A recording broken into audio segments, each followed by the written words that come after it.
what was given to me was more or less a template that I think will work for anybody, any business. If you're not sure about how to build awareness, move people from awareness to consideration, and then move people from consideration to purchase. That's all we're talking about here. How do you make people aware of you, your offer, your brand, your problem, your solution? And then once you've done that, how do you give people the ability to evaluate? The Band-Aid got ripped off in about the last 18 months, and so we're all kind of struggling with what's the full funnel paradigm. I want to teach you something that I learned yesterday that is absolutely brilliant. First, for proper citation, shout out to my buddy Calvin Corelli, CEO of Simplero. He's the one that taught me this. And I'm calling it the holy grail of marketing funnels, which was actually my friend Amanda Dobson's name after I told her. So a lot of kudos and props in this video. What I love about this is, because we're all Google Ads people, even if you're a marketing person, if you've lived inside of the Google Ads realm, you've been spoiled by the bottom of the funnel. And what's interesting about that is the top of the funnel is becoming more and more and more important. And it's becoming more important for multivariant reasons. The loss of data, the iOS 14 update, the deluge of traffic, increased competition, the dilution of the impact of an impression, the fact that, we don't need 7 touches, we need 500, et cetera, et cetera. You have to go full funnel. And what's funny about that is, while that's been true for some time, the Band-Aid got ripped off in about the last 18 months. And so we're all kind of struggling with what's the full funnel paradigm. And, for some of you, like hardcore full funnel marketers, you already have this locked down. Great, good for you. I didn't. And we've been figuring out how our funnel functions. And what was given to me was more or less a template that I think will work for anybody, any business. And so if you're not sure about how to build awareness, move people from awareness to consideration, and then move people from consideration to purchase, that's all we're talking about here. How do you make people aware of you, your offer, your brand, your problem, your solution? And then once you've done that, how do you give people the ability to evaluate you, your offer, your brand, your problem? And that's all full funnel marketing is. That's all it is. And this is not a glitch. I'm interrupting the video you're watching because I need to remind you that I'm always looking for people to join our team. So if you're passionate about Google Ads and you want to work with the best Google Ads agency on the planet, please go to solate.com/apply. Speaking of working with the best Google Ads agency on the planet, if you're having trouble with Google Ads and you want professional help, that's what we do. You can go to solate.com, that's SOL8.com, to apply for your free, no obligation action plan. And if I've given you any level of value at all, maybe think about giving me a thumbs up and subscribing to our channel. That's how we juice the YouTube algorithm, so they actually know that I know what I'm talking about. If you have questions, comments, concerns, or confessions, hit me below in the comments. And now, back to your regularly scheduled program. Here's what I've got. So, we've got, this is the beginning of a funnel, and I'm hiding the rest of it so you can't see ahead. But what you're going to do at the top of the funnel is you're going to define the 7 deadly sins. And the 7 deadly sins are in relation to whatever it is you happen to be marketing. So this could be service specific.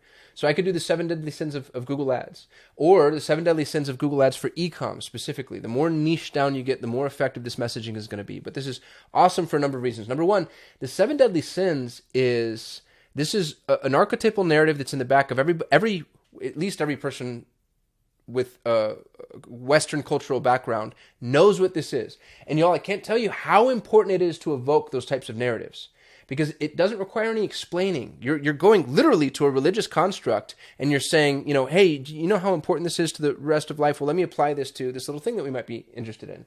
And depending on the audience that you're going after, it might be the 7 deadly sins in relation to the solution, but it might also be the 7 deadly sins in relation to the problem. So let's say you're a chiropractor, but you're going after people that might not necessarily be readily accessible to chiropractic care yet.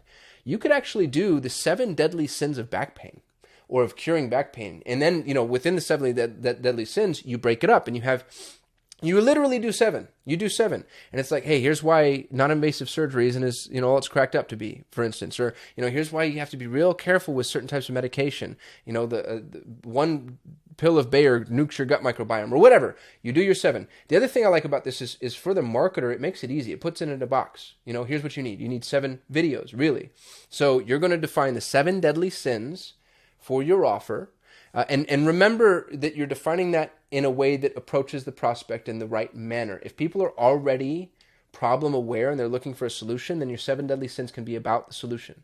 If people are not yet problem aware, or they maybe are problem aware, but they might be, let's say, repelled by the solution, or the solution is inaccessible to them, then you want to do the 7 deadly sins as it relates to the problem.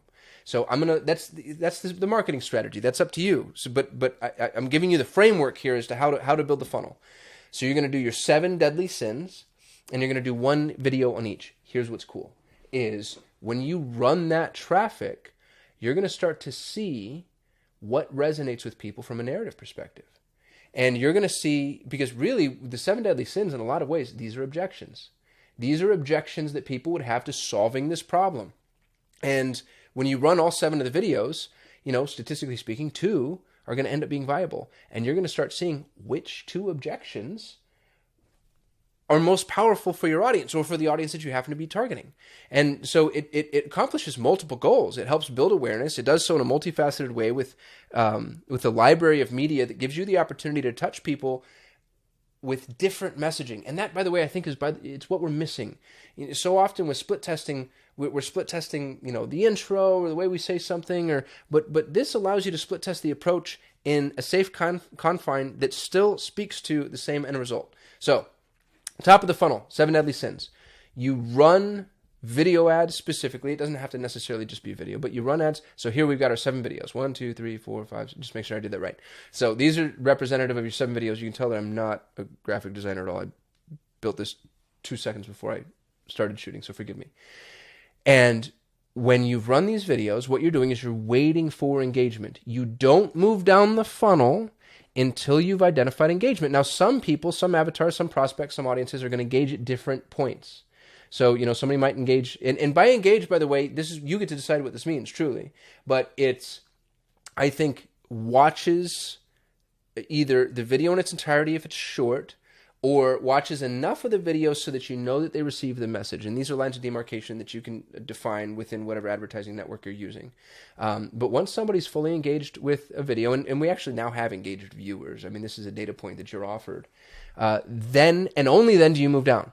Until they've been fully engaged, you keep sending them to separate videos. And at a certain point, they're going to drop out. And you can do this inside of YouTube with pillars. You can actually just upload all 7 and let Google kind of figure it out. And this isn't Google specific either. I mean, this could, I think, be a very viable Facebook strategy, to be honest with you. But I'll leave the split testing mechanism to you. Once you're done with your 7 deadly sins, we move down the funnel and we drop to the 10 commandments. And again, it's so brilliant. This is why it's called the Holy Grail, by the way. And again, shout out to Amanda, because it's so smart. And I didn't come up with any of this. This is all stolen. I'm just giving it to you since it was stolen and given to me. The 10 commandments require no explanation.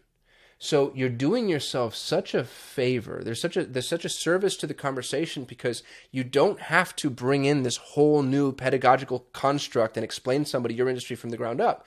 It's like, oh, here are the 7 deadly sins. And okay, remember what I said about the 7 deadly sins. Those are the objections. The 10 commandments, those end up being the things that actually attract them to your product or service, your brand, your company, or whatever.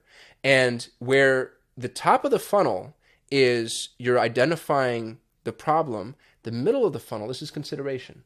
Consideration, evaluation, whatever term you want to use. Awareness, top of the funnel. Middle of the funnel is consideration. So in the 10 commandments, what you're doing is you're telling them the things that absolutely, positively have to happen as it relates to your product, your company, your brand, your service, whatever. So as a Google Ads agency, I'm going to say, hey, you have to track conversions properly. For the first commandment of Google Ads is conversion tracking. And then I give you a little bit more about that. Don't just track in analytics, track in Google Tag Manager, and then reconcile between the two. Have a third-party source of truth, attribution, blah, blah, blah, blah, blah. And then I move on to number 2, and then number 3, number 4. And that might be a little bit too granular for some prospects. In this particular instance, I'm assuming this is a person that actually is running Google Ads, knows Google Ads, wants help. But maybe I zoom out, and maybe it's the 10 commandment of driving traffic, and I talk about how, hey, until you have a model that's been proven as far as an offer that's been proven, I'd actually caution you against driving traffic, that type of thing. So again, you can see here where we contextualize based off of who you know your audience to be. That said, you're doing yourself, you have this really phenomenal framework. So you do the exact same thing you did with the 10 deadly sins, and now you have your 10 commandments. And your 10 commandments means 10 videos. 1, 2, 3, 4, 5, 10. You have your 10 videos, and you take the audience that you've been putting your 10 deadly sins in front of. Anybody who's engaged now gets dropped into this sequence of videos, and you can split test these videos across those people. They've already raised their hand and said, hey, we're interested in this problem or solution, depending on how you approach them. So their awareness has been created. You're going to move them down to evaluation.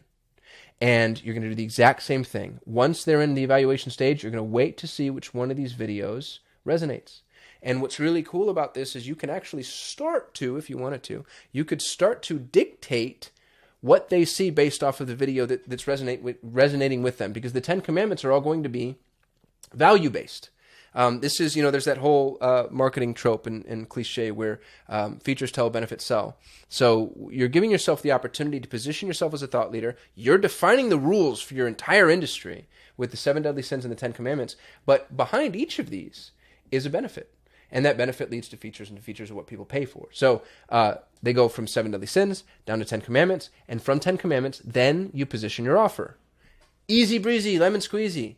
The holy grail of funnels. It's so simple. It's so simple, but that's why I think it's so good, because it takes all the pressure off of you of how to figure out how to define an entire funnel. This is it. And with your 7 deadly sins, that's a power page, by the way. An easy power page. It's social content for sure. It's probably a podcast episode if you want it to be. It could be a video like this one, a larger overarching video. I'm not just talking about the advertisements now, because here's what's going to happen. And this is what Calvin and I discussed. When people are seeing the 7 deadly sins, and you want to outline them that way too, by the way. Deadly sin number 2. When they're like, oh, well, gosh, I've seen number 2 and number 5. What are, 1, 3, 4, etc. So you're going to attract the right prospect is going to be really interested in this context or this content, and you're going to be putting it inside of a framework that they're actually going to want to be able to fill in the gaps. And so make sure that this content becomes accessible elsewhere. I think this is the best full funnel content model I've ever seen in my entire life. And what's cool about it is you're going to start to map their path to purchase.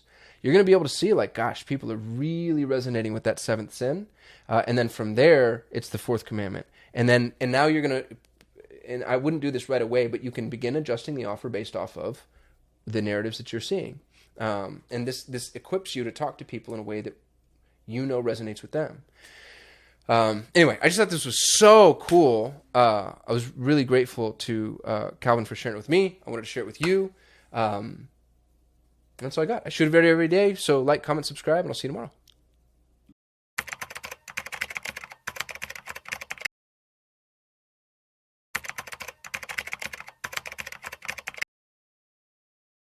I want to talk to you about funnels, my favorite topic. I'm being sarcastic because I'm a Google guy, and Google guys don't like funnels. YouTube folks play with it. They're the black sheep. It's fine. But funnels have traditionally been more, Facebook list building, direct response